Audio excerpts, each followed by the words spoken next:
السلام عليكم ورحمة الله. أعوذ بالله من الشيطان الرجيم. بسم الله الرحمن الرحيم. ربنا هب لنا من أزواجنا وذرياتنا قرة أعين واجعلنا للمتقين إماما. ربنا ظلمنا أنفسنا وإن لم تغفر لنا وترحمنا لنكونن من الخاسرين. ربنا آتنا من لدنك رحمة وهيئ لنا من أمرنا رشدا. ربي أني مسني الضر وأنت أرحم الراحمين. لا إله إلا أنت سبحانك إني كنت من الظالمين. لا حول ولا قوة إلا بالله العلي العظيم. وصل اللهم على محمد وعلى آله وأصحابه وأتباعه وسلم. ربنا اغفر لنا وارحمنا وأنت خير الراحمين. آمين والحمد لله رب العالمين. Before we start a new subject, completely new subject, different matters we are going to read, inshallah. But before we start the new subject, we have some summaries from last week's discussion, and Anne is ready to present it to us, inshallah. Inshallah. So last week we completed the fifth point, and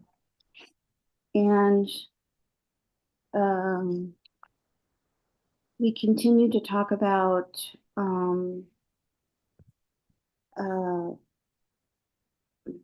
not being comfortable with the familiar. Like we take our health, our job, our home, our lifestyle, etc., for granted, and that familiarity makes us become complacent.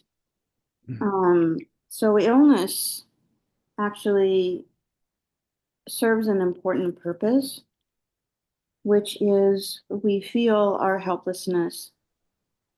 Whereas if we are healthy, we, like I said, take it for granted and would actually be unable to maintain that state we've enjoyed, according to Nursey. Why is that? Because we lose our sense of why we are here. And we fall back into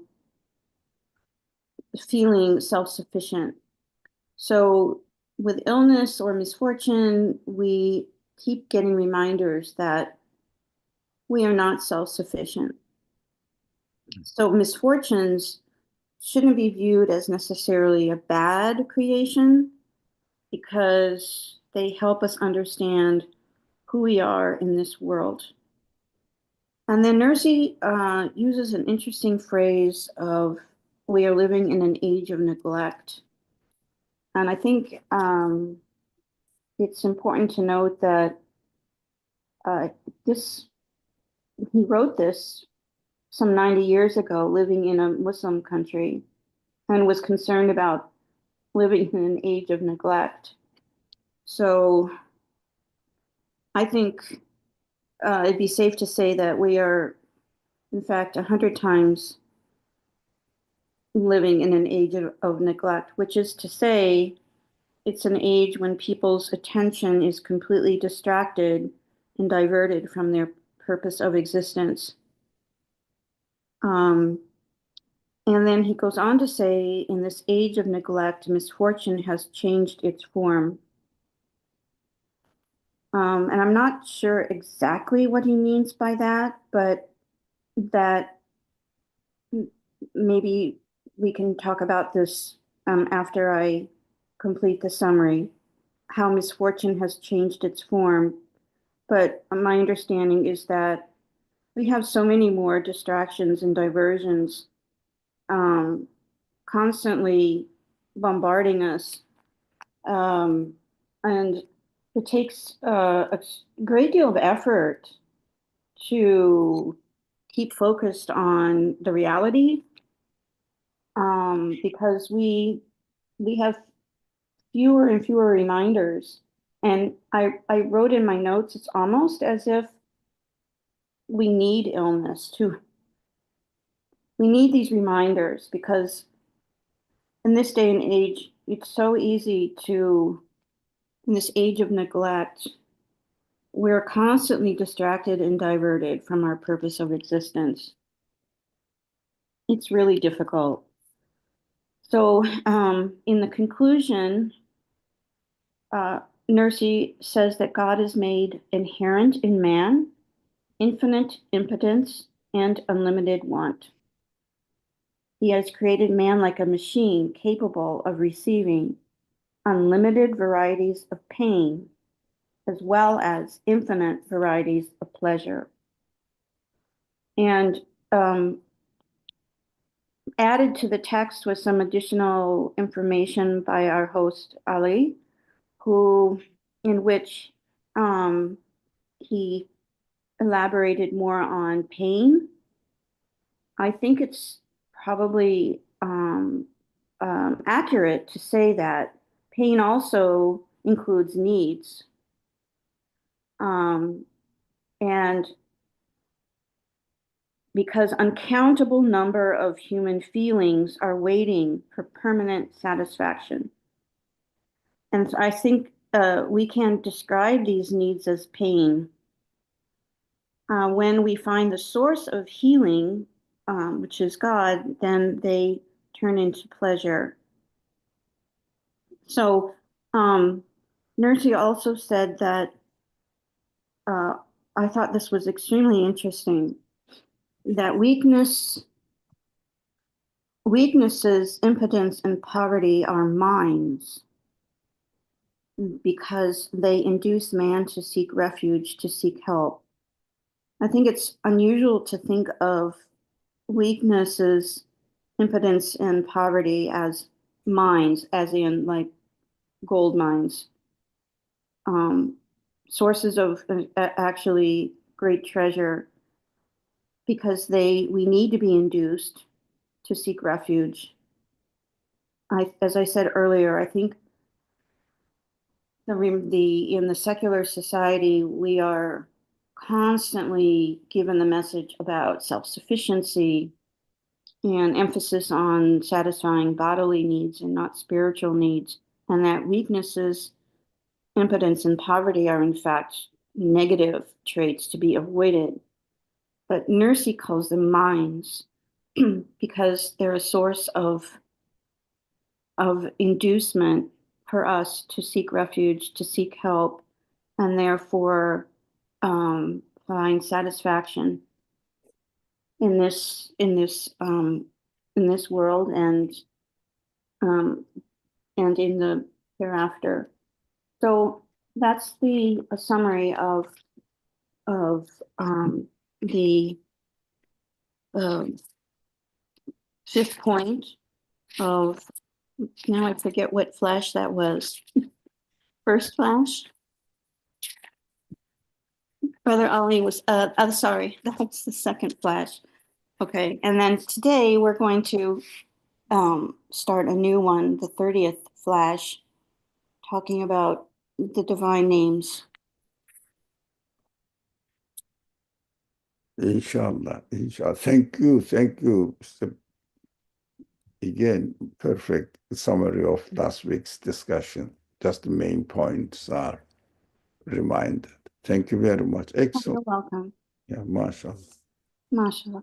But Thank you. you are really seriously following the discussions of, Oh, I'm very serious. And just as a side note, because I have these notes during Ramadan, I've gone back to review them and yeah, find that extremely, extremely helpful, because even though note taking helps you digest the material, mhm, you you forget. yeah, And it's like, wow, I have to be constantly, constantly reminded. It's incredible. yeah. Yeah. I mean, these are very important subjects that we have to realize because uh, in our life we are struggling with the negative things, the disliked Oh, creation a lot. a lot, Yeah, particularly lately. yeah, It's distressing, yeah. very distressing. And the source of really despair Yes, and hope, and also a way of disconnecting ourselves from the Creator. absolutely. That's why we really have to be extremely conscientious Mhm. of not falling into just looking at the um, negative because it's so ubiquitous. Yeah, I do agree. I do agree. That is how we are struggling in our life. Yep. It's why we don't feel happy. And It's a struggle. It's. Let me just leave it at that. yeah, yeah, it is distracting. And the people, if they don't want to see or they don't look for the creator of the things that we are encountering, then they just lose hope and pleasure in their life. They say, I'm unlucky, meaningless. I mean, meaning Or is I am unlucky. or they double down on live for the day. There's, yeah, you know, get as much pleasure out of the day. Live for, that kind of philosophy of You know, ignore the reality. exactly. Really cheating themselves. They just don't know it. So as you were talking, I just uh, think of the case. How can I really summarize it? How can I summarize your summary? It- So the simple example came to my mind, which is uh, when the student doesn't study, so the teacher, out of his or her mercy, gives the student F, then the student fails. If the student want to have a pleasure in their life, then he has to take this F as like a pain. That when the pain is created, as a reminder, and knowing that the teacher, acknowledging that the teacher is not his enemy, although he gave him or her F. No, no. Uh, the teacher wants the students, if the student accepts that the teacher wants the student to study and be successful, to improve his life, then all the F becomes a means of improving uh, his life or the student's life rather than pain.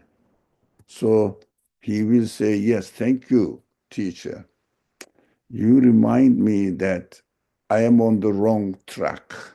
So you ask me to come back. So if we understand the one who creates the misfortune, whatever we don't like, then the misfortune changes its character, its nature. Rather than becoming a misfortune, it becomes a source of mercy through teaching what we have been doing was wrong, which kind of attitude we are having towards our life, reality was wrong. So it is a reminder, although it is not a punishment, but we have to take it as reminder out of mercy, compassion, for our own benefit. When we realize this is the reality, not the uh, wishful interpretations so that I will be happy. No, it is the reality. Everything is deliberately created. All the misfortunes are created only on very rare occasions. Very rare occasions. If someone thinks of his life, usually speaking, in general, among human beings, how many days that I experienced pain in my life, illness? How many days of my life? We live so many days, years of happy life from time to time. Maybe we may got flu, or we may be under the weather, or may have some sort of problems. But these are occasional. The typical example I just remembered now, simple example. I have been living in New York, and I haven't, more than 20 years, I haven't experienced any earthquake.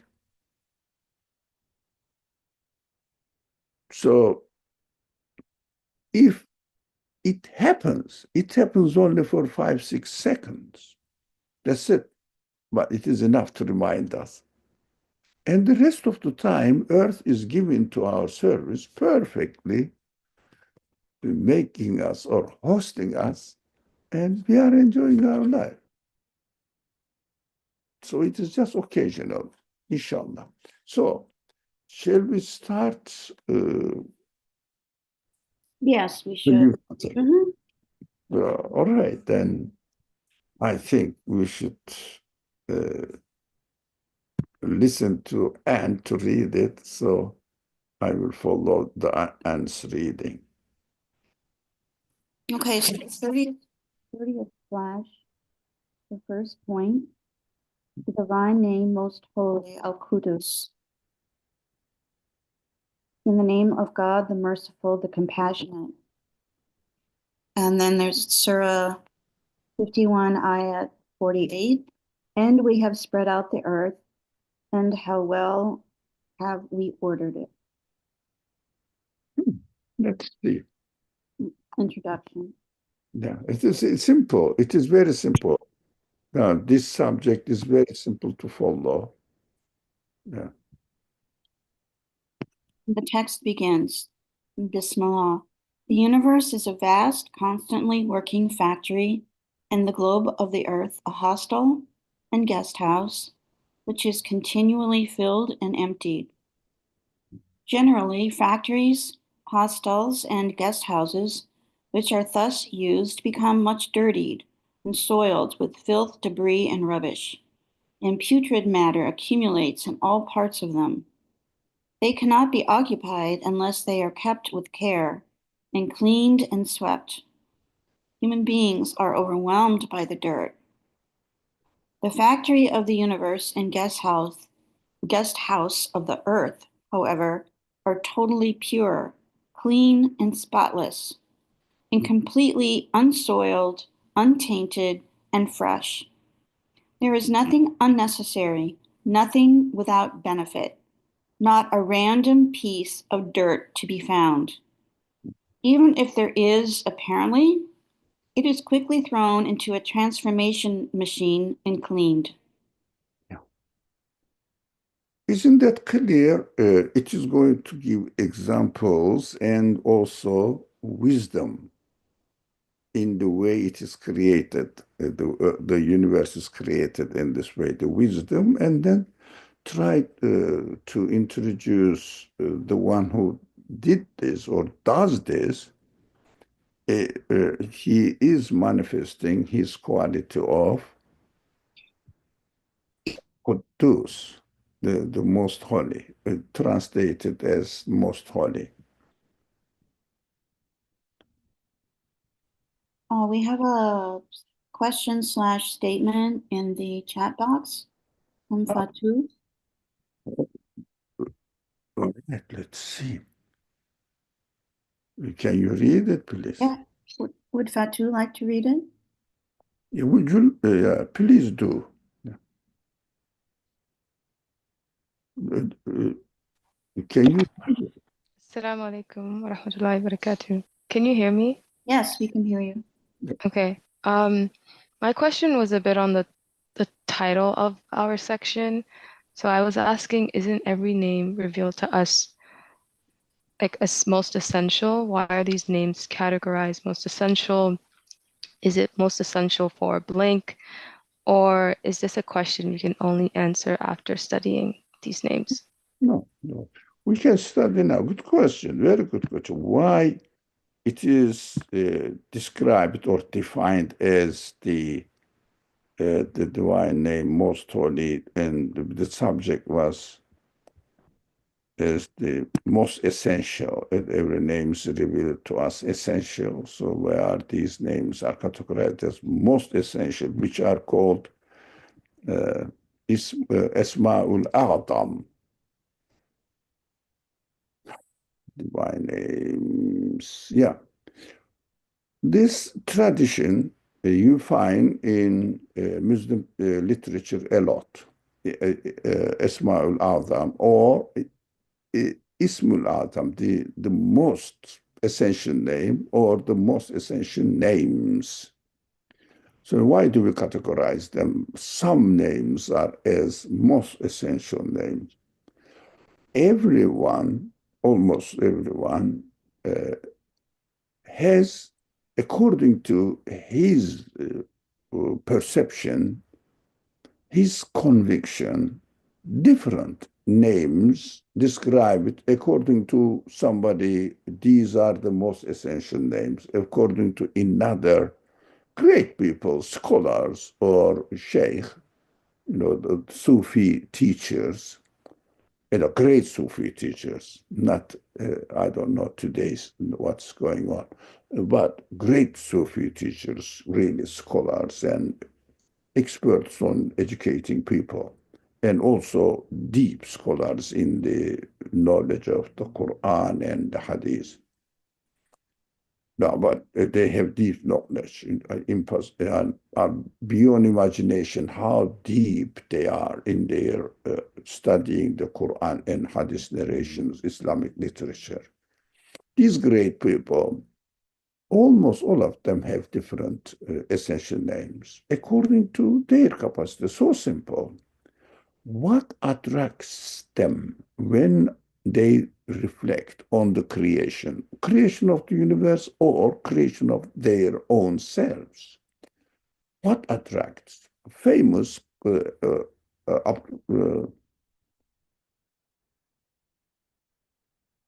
Sheikh Abdul Qadir Jilani in English, Gailani in Arabic.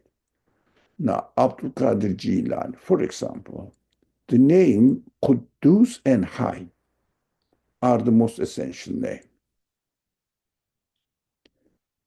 According to Imam Ali, which the author follows, Fard, High, Qayyum, and this Quddus, Hakem, Adil, 6 names. According to Nursi, for example, 7 names. Fard, High, Qayyum, Hakem, Adil, Quddus, and Ahad. Ahad. Uniqueness of God. Or we call it in these discussions absoluteness of God. Ahad. Qul huwa Allahu ahad. The name of God. So it depends on you. According to your perception, it is the greatest name. In reality, all the names are absolute. Must be absolute. We cannot really say the nature of names are different. That is how I understood. There is no unanimous agreement about the great names or essential names of God among Muslim scholars. Why? Because every character is different. every character of the age or the needs of the people are different. We have to accept our reality. So we have to look, what is your most essential name? Think about it. What do you see most obvious evidence demonstrating that the universe's creator can only be the one who must be an absolute being? What do you have in your experience? That is your greatest name. Yeah.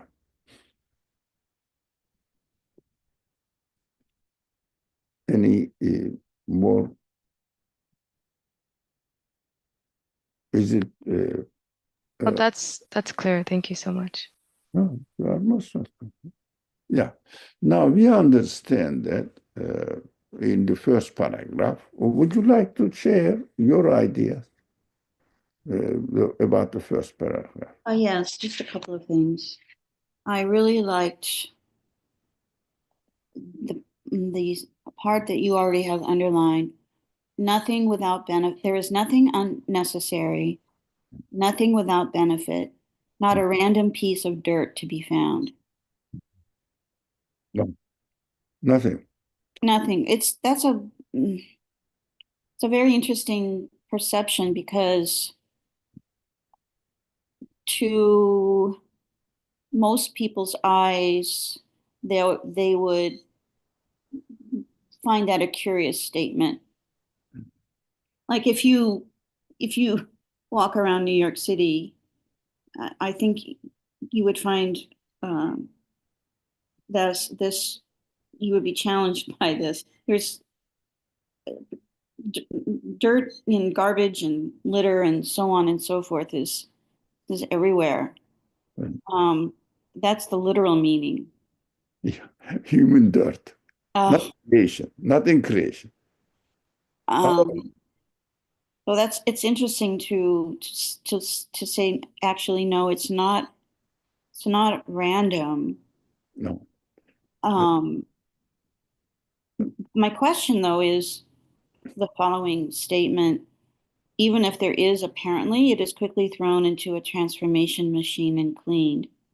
I'm not sure what Nursey means by transformation machine. Does he mean the laws of, I don't know what he means here. He will explain it. Ah, When you leave, especially sweet or some sort of dirt on your counter, in I see where you're going. see that I you see see where you're that going.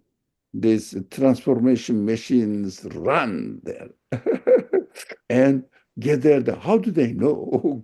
They know and they inform each other and come start eating them. And they are cleaning, they are cleaners, when sanitation workers, they are there. And also other way of other things, not only what we see in the world as dirt is nothing but human made, human failure. Nothing is dirt. We will study more, we will see more.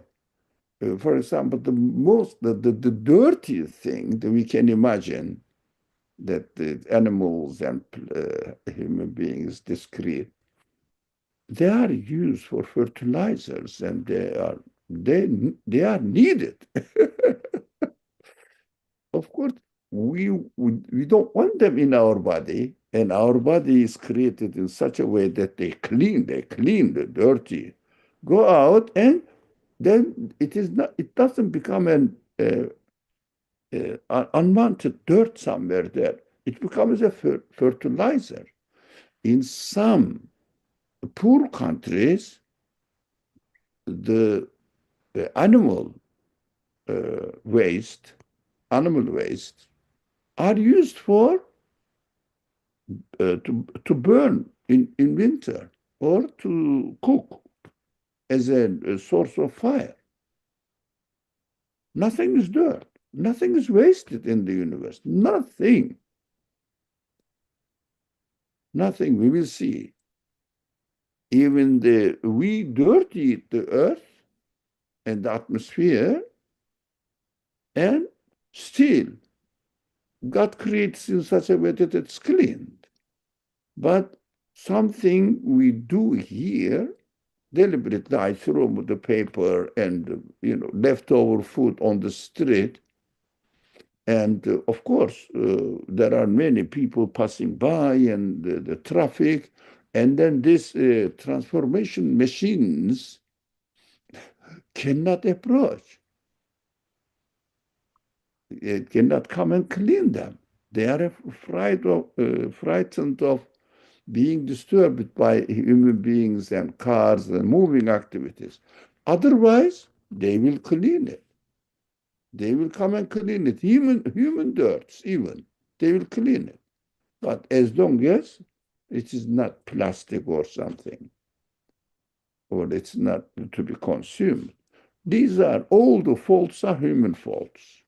Now, so not random piece of dirt to be found as far as the creation is concerned without human interference. And we will understand further in the following pages that what the how human beings need to clean themselves physically as well as spiritually. These physical clearance or being perfectly clean creation invites us, also reminds us, we have to clean our spiritual soil, spiritual dirt. We have to clean it. That's another reminder. We will come there step by step. This is just the first paragraph. But to understand the content of the paragraph is not difficult, isn't it? No, it's beautifully clear. Yeah. The factor of the universe, for example, a guest house of the earth, however, are totally pure, clean, spotless, completely unsoiled, unattained, and fresh. There is nothing unnecessary, nothing without benefit. Not a random piece of dirt to be found. No. For example, let's say in New York City, I don't know how many million people live here, 6 or 7 million. I don't know, approximately I'm speaking. Doesn't matter. There are millions of people are living here. And how many times the sanitation center comes and cleans the streets and collects the trash and other stuff? And how are they disposed? No, huge arrangement. I believe is a big piece of the city budget goes to sanitation. It is it is. I mean, they try to do it as best as possible, but still there are some dirt we can see in the streets. But if you go to a forest or a dwelling place for animals, not for human beings, do you see any dirt? Anything? No sanitation? That is transformation. Machines are working there. Yeah. So they clean themselves. We don't. But the animals take care of themselves. Plants take care of themselves. The plants recycle their own dirt. You know that in forestry, the people of the experts in forestry advise us not to remove if the tree dies, for example. They say, okay, leave it as it is. Leave it as it is. It is needed for the next generation of forest plants or forests. Leave it there. It will take care of itself because it is created, the universe is created with the manifestations of the most holy, Quddus, the cleansing. So 100 years later, you will see them, they are used as fertilizers for the next generations of the plants. They are not dirt, they are the beauty of the forest. And animal bodies are cleaned straight away by the transformation machines. The, the other animals got created in such a way that some animals love dead bodies, corpse of others. So that's arranged, consciously arranged, mashallah. Okay. I just also want to elaborate a little bit. Now I understand about transformation machine. I think the most people would consider the creature that is performing that transformation to be undesirable, like ants. Ants are, or my neighbor was serving me coffee the other day, and there were just one or two ants on his counter, and he slapped them with his hand and felt like, oh, where are these coming from? They're so annoying. Um, and I didn't say anything, but now that I understand about transformation machine, I'm going to tell him not to do that, which I'm sure he's going to think it's craziness, but they're not, that people don't see them as necessarily beneficial. But in fact, if you think about the process of decay and what creates decay, um, those creatures are also considered undesirable. So it's a very interesting perspective that the transformation machine should be viewed in a very, very positive light, not as something annoying or to be gotten rid of. Yeah. Now, if you don't want, we don't like ants in our kitchen. Absolutely, that is right, not to want it. But it is not the way to kill the ant, That's right. to get rid of them, to kill the dirt, to kill the crumbs Right. of You the need to be food. clean. They come there, they look for, investigate. For example, I mean, those people study the ant life is unbelievable, unbelievable. If ants pass by your kitchen, for example, I don't know whether you notice or not, they have their own highways. Yeah. Now, they go investigate if there is anything to clean here. There is nothing to clean here. The area is clean. They go without disturbing anyone on their highway. That's it. Like we are driving through a forest. As long as there is no uh, dirt to be cleaned, they go. But if you put something, I don't know how, they suddenly come and try to eat it. Transformation machines. But if there is no dirt, then they will come to investigate. Be careful. Uh, I had some experiences. For example, they come and investigate. If there is anything to be eaten, it is a restaurant for them. So what we are doing? They are functioning their duty to clean it. That's why they are created to do this function, to do this job. So they come there to clean it. We try to catch them, we try to kill them, but if there is nothing at all for them, they come, investigate, they don't come again. But 1 month later, they come again. They come again. Now, those people who have the house, their house, open to land, So some insects or come there, bugs come. If the house is clean, that's it. They go their way. Disturb you. Don't disturb you.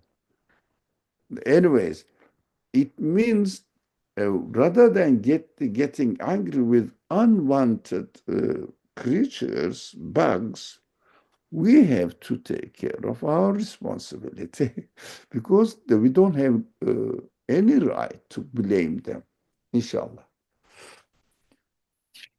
Shall we? Yes, let's continue. Yeah.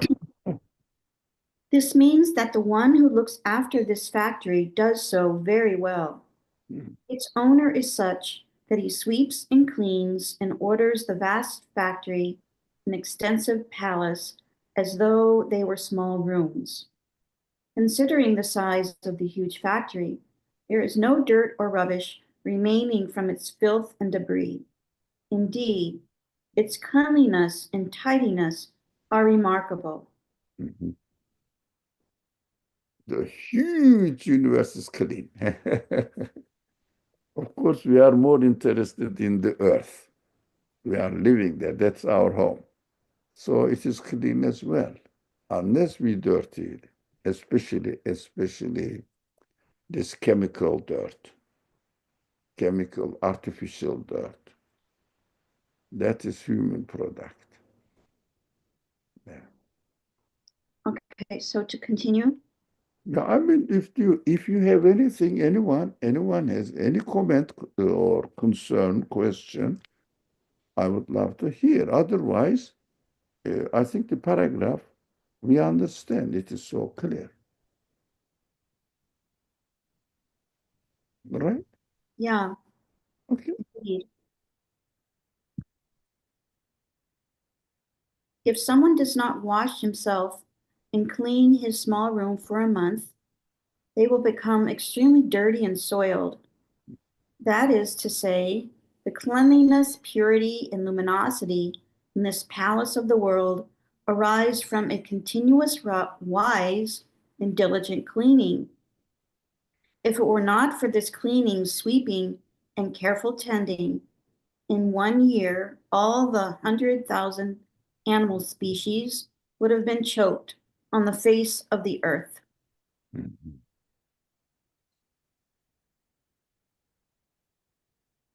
I just want to make a comment about the last sentence.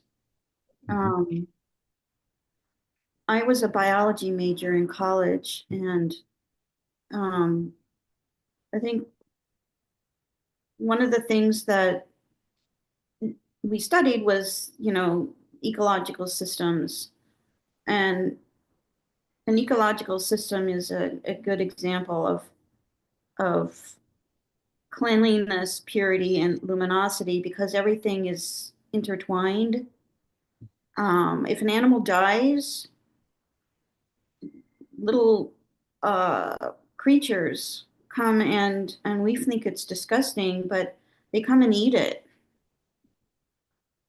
Think about what would happen if that phenomenon didn't exist.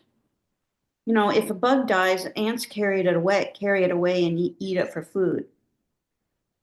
If you become aware of the mechanisms, biological mechanisms by which the earth is kept clean and realize that it's the hand of God, it's truly, truly, truly remarkable. Yeah. Everything is so balanced. Ecological balance is unbelievable. Yeah, unbelievable. Yeah.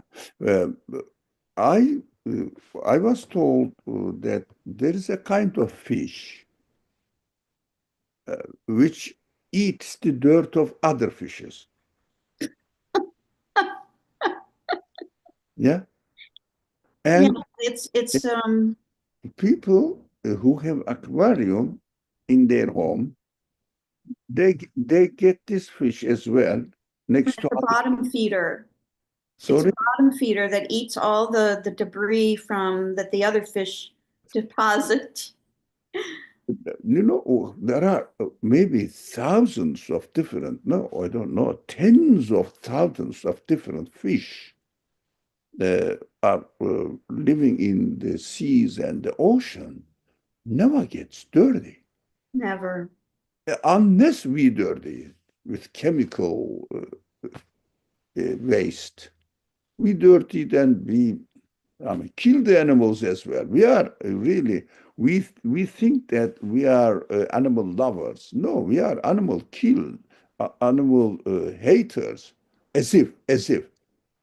Go and ask the fishers, fishmen. I mean, the fish, people who collect or catch fishes and sell. What do they say?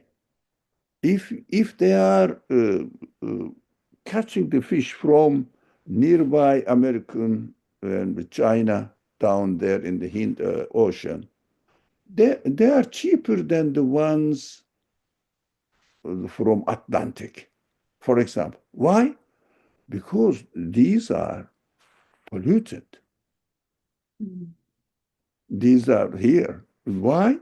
Because they try their atomic bombs and whatever they are making this waste. How are they called? What waste they are called? Nuclear waste? Nuclear waste. Yeah, and the seas are polluted. Ocean is polluted. Look at the human caprices. Ocean is polluted. Trillions, quadrillions of fish are killed. Why? I'm going to make something, nuclear something, and kill people. Declare my superiority over others. Right? This technological development. Welcome. Killing. And then if you hit a duck, you will find yourself in the court. Why? Animal lovers. The same people kill trillions of fish for their caprices. Contradiction upon contradiction. These really secular societies are really essentially corrupt societies, what we don't realize. We don't realize. Anyway, the fish was so surprising when I learned that this is the fish cleans. It means the one who created the oceans, for example, and fish there never ignored to take care of the rest of the maintaining the cleanliness, healthy conditions, created these kind of fish as well. So how can you explain that this happened accidentally? These people are crazy, really crazy. Accidental happening. Now, deliberate, conscious choice, decision, and perfect creation. Then the rest is on us now. The creator of the universe took care of its responsibility, if you like, presented everything pure in a miraculous way. Now we are left free. How are we going to be grateful or ungrateful? Deny this reality and declare that I am a super being, or thank you, my creator. I am pleased with you. But it's up to us. Both ways are open. Yeah. Unfortunately, because humans are at the top of the food chain, they have unlimited capacity to um, overfish, over everything. They extract as much as they can for the purpose of um it seems hopeless to counteract that. Yeah. Caprices, I see the human caprice has no end. No end. Yeah. Yeah. So we have to watch out for ourselves. Okay. I'll continue. Bismillah. Also, the debris of the globes in space and the heavens, which manifest life and death, and of planets and stars, would have smashed not only our heads and those of other animals, but also the head of the earth itself and of our world. They would have rained down on our heads rocks the size of mountains and driven us away from our homeland in this world. However, for a long time past, if as a warning, a few meteorites have fallen as a result of destruction and reconstruction in those lofty worlds, they have not broken any heads. They have not harmed any people, but they are fallen in empty places, unoccupied places. Comment in the chat box. Yep. Thank you, reminding me. Maria writes, can you just read it, please?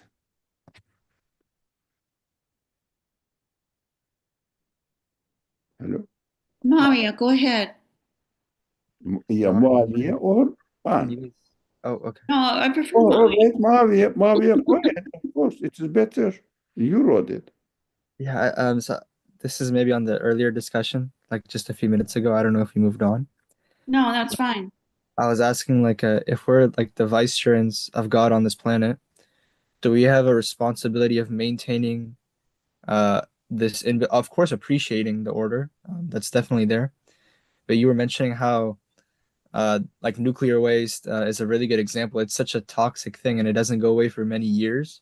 And it really just kills everything around it. Like they have to bury it deep in the ground and then cover it with like dirt and a whole of other things so it doesn't just irradiate everything around it.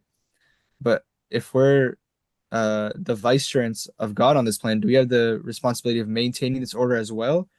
Or do we just leave it to the system to clean itself up on its own, even if humans are the main antagonist? No, thank you, Maria. Excellent point. I would say we don't have any responsibility to maintain the perfect creation. It is already perfect. We are expected or we are responsible not to spoil it, not to deny it. Just our responsibility is not to spoil the way everything is created, not to deny the reality that we are realizing, experiencing in the creation of the universe, and reject it and say that it is the result of accident or random developments, improvements. Don't be disgraceful. Be thankful. That is our responsibility. We cannot add to the perfection of the creation of the universe anything. It is already most perfect. Most perfect. But I think that's a really good point that Maria raised about being vice regents. Mhm. Um, I don't think that this is a predominant view of the relationship of humans with the earth's resources, with God's gifts. I don't think most people view it as something to manage and take care of and appreciate. It's mostly just to extract and make money from. It's terribly, terribly corrupt. Yeah. Rainforests are destroyed, or Mhm. still are continuing to be And destroyed. even though you know that evidence shows that how destructive it is for other plants and animals and humans, people just go ahead and do it anyway. And Yeah. it seems like it's unstoppable. Yeah. Unfortunately. So who is guilty? Not the creator, human beings. Well, not every human being, of course, but those people who follow their uh, caprices. Caprices, the most dangerous thing. So we have, I think we can read one more. More, yep. Yeah.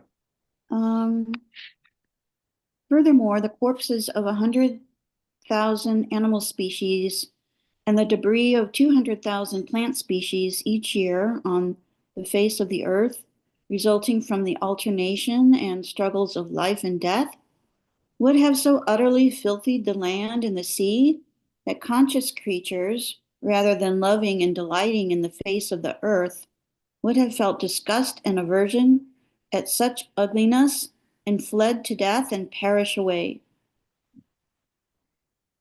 So there's hundreds of thousands. Now they talk about the animal beings, the species of animal beings. The number goes to million. Some people say two million. I don't know. They are discovering more and more, more and more. Yeah. So we know that the corpses are taken care of if only human beings don't prevent them to do this job.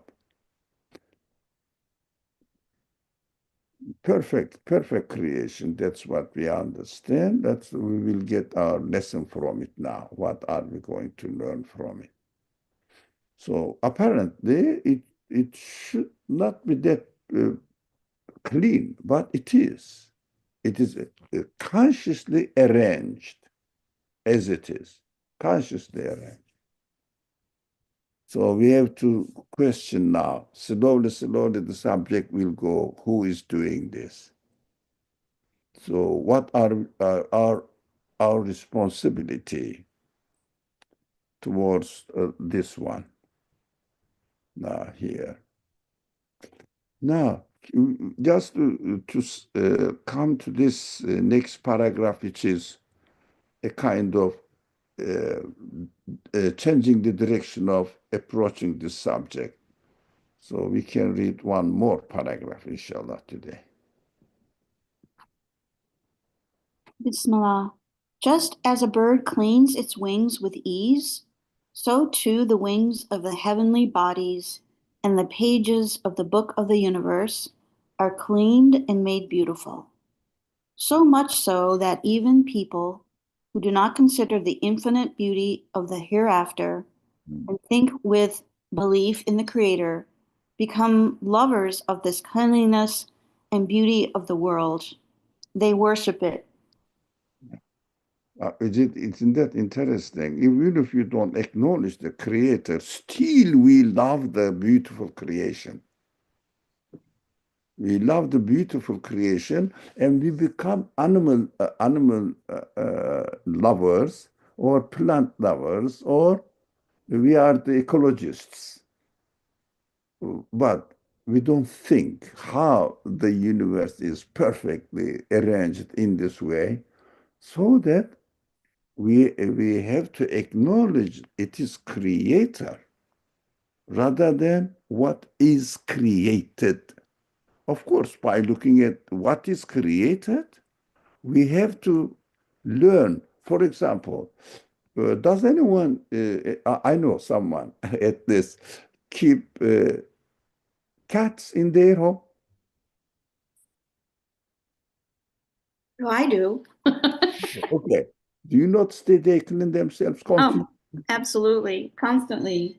Now, how randomly it happened that cats have to learn from their neighbors or from their parents that they have to clean themselves? Well, and those of us who have cats will know that their tongue has a special sandpapery surface. Yeah. And that's used to groom. It's a perfect tool. It's really truly perfection. Yeah. Yeah. So we have to understand that nothing in the world randomly happens, randomly arranged by themselves, unconscious matter. That's what we have to learn. And the last paragraph says, what I have written here. Can you read it? Yes. The Yes, yes. people Um, who don't believe in God. right.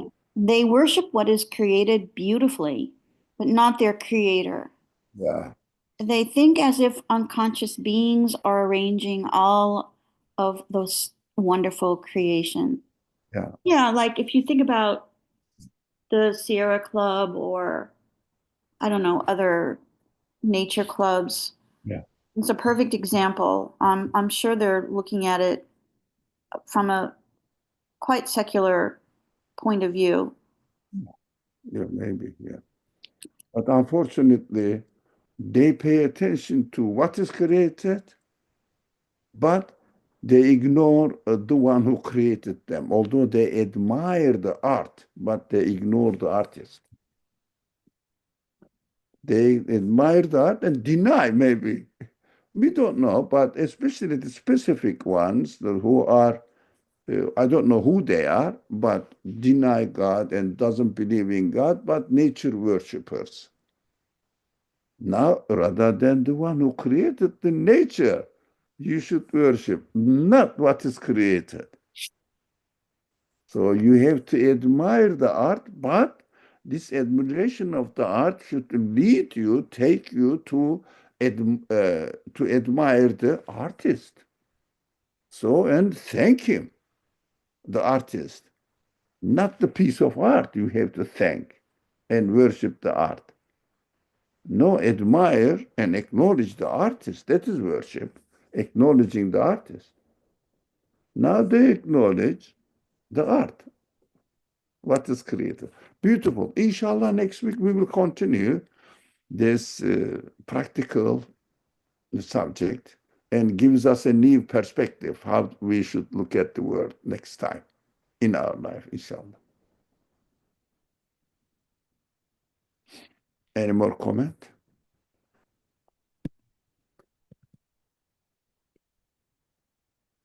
Shall we stop here, inshallah? Yes, we can stop here. Inshallah, inshallah. Let me see. Okay, thank you, Sarah. أعوذ بالله من الشيطان الرجيم بسم الله الرحمن الرحيم سبحانك لا علم لنا إلا ما علمتنا إنك أنت العليم الحكيم وآخر دعوانا إلى الحمد لله رب العالمين بحرمة سر سورة الفاتحة